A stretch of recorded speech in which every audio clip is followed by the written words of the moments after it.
বা আপনারা যাতে কোনো হেনস্থার শিকার না হন, থানা পুলিশ যাতে আপনাদের পক্ষে জনগণের পক্ষে কাজ করে এটা আমরা নিশ্চিত করব। যদি কোথাও আপনারা ব্যাঘাত দেখেন, কাজ না করে, আপনারা আমাদের সাথে যোগাযোগ করবেন, আমরা আপনাদের সাথে থাকবো, আপনারা আমাদেরকে সহযোগিতা করবেন। ইনশাল্লাহ আমরা নতুন বাংলাদেশের যে যাত্রা শুরু করেছি, সমগ্র বাংলাদেশে আমরা সুযোগ পাইনি, কিন্তু ঢাকা 11 যেহেতু আমাদেরকে সুযোগ দিয়েছেন, আমরা সেই সুযোগ কাজে লাগাবো।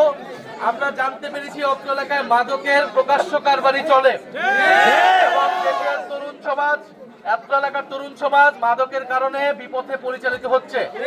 আমরা এই মাদকের যত সিন্ডিকেট আছে, এই সকল সিন্ডিকেটকে আমরা আইনের আওতায় নিয়ে আসব এবং যারা খুদে ব্যবসায়ী আছেন, আমি আসলে আপনারা চাঁদাবাজি দিবেন না, চাঁদাবাজিকে প্রশ্রয় দিবেন না। কেউ চাঁদা চাইতে আসলে আপনারা থানায় যোগাযোগ করবেন, ইনশাল্লাহ আপনাদের সাথে দোয়া রাখবে এবং এই পরিবারের পাশে আপনারা থাকবেন। এই পরিবার, ওনারা এখন খুবই দুঃখ কষ্টের মধ্যে আছেন। একটা ছোট শিশু আপনারা জানেন মারা গিয়েছেন।